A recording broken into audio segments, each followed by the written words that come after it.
Salut tout le monde! Aujourd'hui on se retrouve pour une nouvelle vidéo K-pop, mais une vidéo en quelque sorte plus légère car je vais parler de ce qui m'énerve ou ce que je ne supporte pas, n'aime pas dans la K-pop.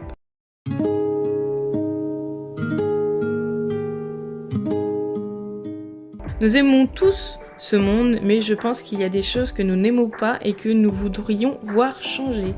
Dites-moi, vous, ce que vous n'aimez pas dans le milieu, dans les commentaires, et on en discutera ensemble, parce que chacun, comme d'habitude, a sa propre opinion, son propre point de vue. On peut en parler tranquillement dans les commentaires. La chose qui m'insupporte le plus, et on va commencer par ça, c'est le comportement de certains fans.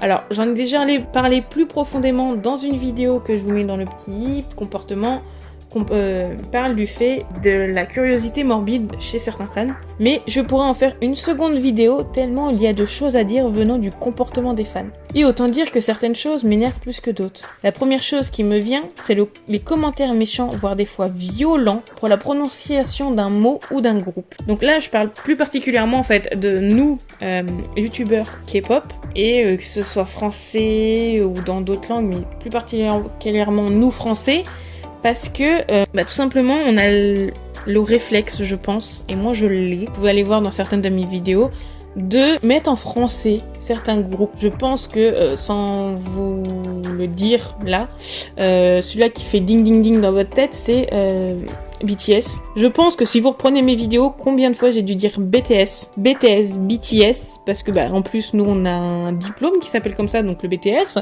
Donc ça des fois, quand je le lis, moi, clairement, pour vous le dire, quand je le lis, je dis BTS et pas BTS. Et je sais aussi, en ayant discuté avec certaines autres personnes, que ça arrive à tout le monde, en fait, de donner une prononciation différente. Et puis, il faut se dire que certaines chaînes de radio et de télé se trompent aussi des fois. Et se le font dire aussi sur les réseaux sociaux. Mais pour ma part, je ne vois pas pourquoi aller aussi loin pour une simple prononciation. Des fois, je prononce à la française, car logique. Et des fois, je le prononce à l'anglaise parce que je me souviens qu'en fait, internationalement, tout le monde dit BTS. Des fois, j'ai des doutes, donc ça m'arrive des fois de mettre pause dans ma vidéo, dans le tournage, et de recommencer pour redire BTS à la place de BTS. Mais je trouve qu'il y en a certains vraiment qui devraient se calmer dans les commentaires. Parce que qu'on dise BTS ou BTS, qu'on dise J-Idol, Yoja Idol ou autre, tant que la personne à qui on parle ou le public visé comprend de qui on parle, je vois pas le souci. Il y en a certains qui disent oui, non, mais vous faites des vidéos sur le sujet, mais vous savez même pas prononcer le nom de certains groupes. Je sais pas, t'as compris de qui je parlais, donc c'est que d'un côté j'ai peut-être t'as compris ce que je voulais dire, donc pourquoi tu te mets en colère? Il y en a certains fans, vraiment. Qui devraient, et puis pas que les fans, je vais en faire une généralité, certains profitent vraiment de l'anonymat pour être méchants, insulter, voire menacer, alors que ces personnes-là, certaines, tu les aurais en face, ils ne te diraient rien. Mais bon, je pense littéralement qu'on pourrait faire un live ou une vidéo sur le sujet qui pourrait durer très très longtemps. Et un autre cas que je déteste aussi, c'est les solostans.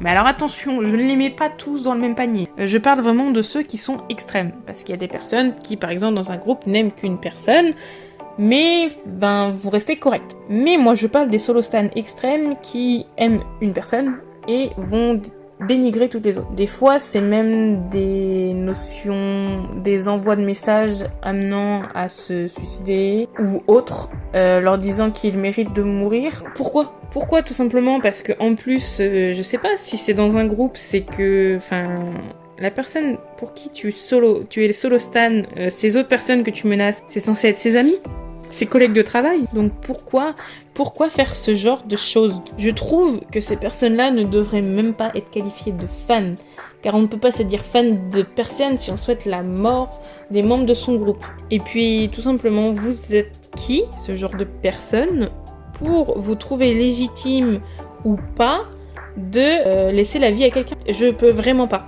avec ce genre de personnes qui se disent des fans. Je sais pas, quand tu te dis fan de quelque chose, c'est que tu respectes tout ce qui concerne cette personne ou ce groupe. Je comprendrai pas le reste. Un autre point, là on passe à autre que les fans, c'est les agences qui ne savent pas gérer leur groupe. Alors, je sais que je le dis à chaque fois que je fais des histoires sur les agences, Mais pourquoi vous lancez des groupes si vous ne savez pas vous en occuper? Certaines agences lancent leur groupe et après la gestion de ce dernier est vraiment chaotique. Bon, après je vais prendre un exemple, mais ça a été les premières années. Si je prends par exemple GOT7.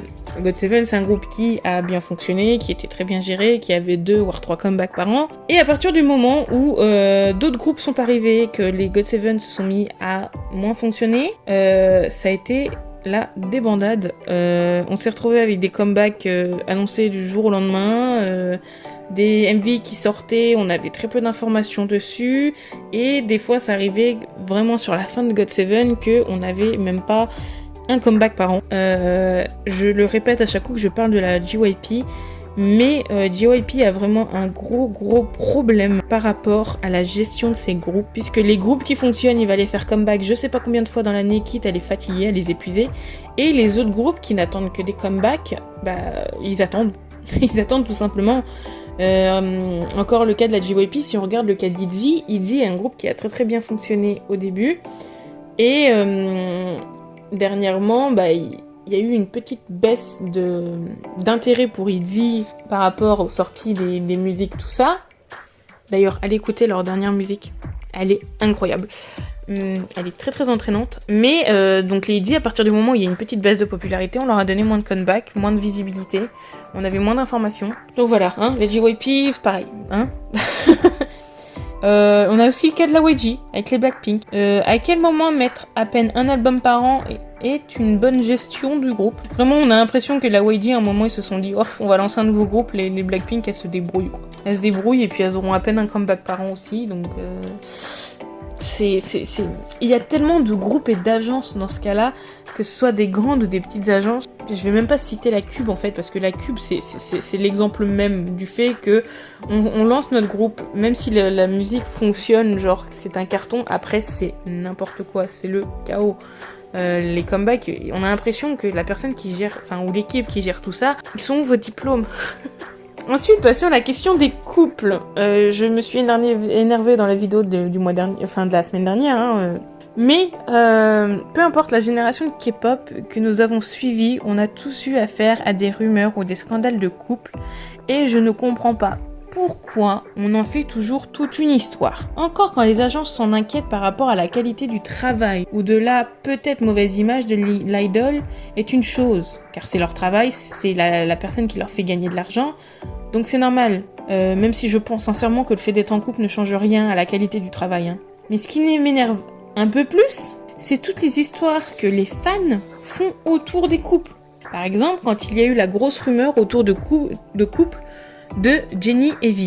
Ce n'était qu'une rumeur comme une autre, mais beaucoup de personnes se sont fait enquêteurs en herbe et ont été épier leurs moindres faits et gestes. Je ne voyais que des choses sur eux et sur de soi-disant nouvelles informations sur les réseaux sociaux. Mais le pire, c'est que cela a fait tellement de bruit que tout le monde y mettait son petit mot, de tel que quand on voyait des soi-disant vidéos de Jennie et V à Paris, les gens prenaient leur défense ou alors les blâmaient dans les commentaires, alors que sur le moment, on ne savait même pas si c'était eux et s'ils étaient en couple. Un autre cas, c'est celui-là de Yuna et Dwan, qui ont laissé leurs agences pour vivre leur couple. Dans les deux cas, les gens ont fait vraiment toute une histoire du couple en question et certains se faisaient avocats du diable et se permettaient de répondre à d'autres personnes comme s'ils avaient la vérité absolue. Alors que, excusez-moi, la seule chose que l'on peut faire en tant que fan, c'est être heureux s'ils sont en couple et heureux s'ils ne sont pas ou qu'ils veulent rester cachés. Eh ben, on ne peut que respecter leur choix. Or, certains, à cause de leur curiosité, ont amplifié des choses qui n'ont été confirmées par personne et qui dérangent peut-être grandement les idoles. Et ça les gêne des fois. Pour ma part, j'étais heureuse pour Yuna et Dwan et j'ai continué à les soutenir. Et pour Jennie et V, j'ai fait une vidéo dessus pour expliquer la situation. Et dans cette dernière, j'ai bien dit que je serais heureux pour eux s'ils sont en couple. Et dans l'autre cas, je ne chercherai pas à en savoir plus s'ils n'annoncent rien. Et c'est effectivement le cas, il n'y a pas eu d'autres vidéos sur le sujet, Et puis, ça s'est tassé tranquillement. Mais je sais qu'à ce moment-là, il y avait dans les commentaires des gens qui disaient « Oui, mais non, laissez-les, tant qu'il n'y a pas d'officialisation des agences, moi je dirais rien. » Et t'en as d'autres, vraiment, ils y croyaient dur comme fer. Et de là à répondre des fois méchamment à d'autres personnes. Le comportement des artistes avec qui les groupes font des collaborations sont parfois très gênants, mais des fois c'est pire et cela énerve les fans car on voit que les artistes profitent seulement de la popularité des groupes de K-pop pour se ramener plus de fans. Et je vais parler brièvement après des remises de prix, des émissions de ça qui font aussi la même chose. Un des artistes que je trouve gênant et qui revient souvent, c'est Max. Je pense que tout le monde se souvient que Max a sorti Blueberry Eyes avec Suga des BTS et sur les réseaux il a fait pas mal de pubs pour sa vidéo. On sait tous qu'il faut faire des promotions pour qu'un album fonctionne, mais à partir du moment où il a sorti la collaboration avec Yoongi, son TikTok en était noyé, tout simplement. Il faisait que de parler de Yoongi tout le temps, et ça en devenait vraiment redondant, alors qu'il aurait pu faire la promotion de sa musique sans parler de Yoongi, parler d'autres choses qui sont intéressantes dans la musique. Hein. Mais non, je pense qu'il a compris le fait de surfer sur la vibe K-pop, allait y rapporter des gens. Parce que suite à ça, après, vous pouvez aller voir dans sa discographie, il a écrit pas mal de chansons et fait des feats avec pas mal de personnes venant du milieu de la K-pop. Et dernièrement, il a sorti une autre chanson, mais cette fois avec Eugene de Le Seraphim. Et là, de nouveau, je pense que si vous êtes du côté K-pop de TikTok, vous êtes noyé par sa nouvelle chanson. Clairement, je n'en peux plus. Vraiment, ça devient lassant. Je ne suis même pas abonnée à lui, mais il en poste tellement que je le vois plusieurs fois par jour. Et donc pour la vidéo, j'ai été voir sur son TikTok et j'ai même pas réussi à remonter jusqu'au moment où il a fait le feat avec Yoongi, puisque, allez, pour être gentil, il doit poster 3 fois des vidéos par jour pour sa nouvelle chanson avec Yeonjin. Et ça depuis un moment déjà. Surtout que beaucoup de TikTok se ressemblent. Et c'est triste parce que ces musiques sont de belles et bonnes musiques. Mais le fait qu'il essaye de, je pense, surfer un peu trop sur la vague et ramener le plus de fans K-pop parce qu'il sait que c'est une grosse fanbase, que ça en devient lassant. Clairement, sa nouvelle musique, c'est ce que je discutais la dernière fois. J'aurais pu simplement l'écouter tous les jours, au moins une fois par jour, si je le voyais pas en fait tout le temps sur TikTok. Et on peut pas dire qu'il le fait pas exprès, puisque dans ses TikTok, quand on regarde ses descriptions, on voit bien qu'il met les bons hashtags. Hein. Il met les hashtags K-pop, les hashtags ARMY, les hashtags Le Seraphim. Il profite bien, quoi. Une autre personne à retenir, c'est Lil Nas X. Désolée pour ma prononciation, mais son cas aussi est très intéressant à soulever. Je n'ai pas réussi et je ne comprends pas pourquoi, parce que ça avait fait parler. Parce que ce dernier avait fait une scène avec les BTS où il les invitait à chanter sa chanson Old Town Road, je crois que c'était celle-là. Et les garçons étaient très contents de la faire, tout ça. Et quand, je crois que c'est à la sortie de la cérémonie, on lui a demandé ce que cela lui avait fait. Donc si je me souviens bien, parce que j'ai pas réussi à mettre la main sur l'article, si vous avez genre ces articles-là, si vous pouvez mettre le lien en commentaire, que je vais mettre dans mes sources. Mais à la fin de la représentation et de la cérémonie, il avait dit oui, non mais ils doivent se sentir privilégiés d'avoir fait une collaboration avec moi. Alors, qu'ils soient heureux de l'avoir fait avec toi, oui, mais privilégiés, enfin, je sais pas, vous êtes tous des artistes, donc c'est donnant, genre... Puis je crois qu'en niveau popularité, à ce moment-là... il venait seulement de fonctionner avec sa chanson, et BTS était quand même pas mal ancré, hein. Et je pense que niveau fan, en restant neutre, hein, bien sûr, niveau fan, je pense que la fanbase des BTS était beaucoup plus grosse que la sienne à ce moment-là. Donc pourquoi il devrait se sentir honoré de l'avoir fait avec toi? Je sais pas, mais j'arrive vraiment pas. Si ça se trouve, je dis des bêtises dans la façon dont il l'a dit, mais en tout cas, il avait été un peu dénigrant face au BTS. Et ça avait énervé beaucoup de personnes. Et puis on peut aussi parler des cérémonies américaines qui ont bien compris le filon, que ce soit pour faire venir des gens dans les salles pour les cérémonies ou pour avoir de l'audimat et de l'audience à la télé. Les Grammy ont toujours invité BTS en leur promettant, enfin ils étaient sélectionnés dans les catégories après, hein, mais ils ont toujours été invités, oui, et ils ont pas remporté beaucoup de prix. Et les Grammy ont bien compris que les BTS avait une popularité, faisait venir pas mal de monde sur les lives et tout ça, et ils avaient bien compris que pour ça il fallait que les personnes restent jusqu'à la fin, parce que les BTS ils les faisaient passer en dernier. Je crois qu'il y a une cérémonie, je sais plus laquelle, qu'ils avaient fait passer au milieu, et résultat tout le monde était parti après leur prestation, parce qu'ils venaient juste pour les BTS, et c'est tout.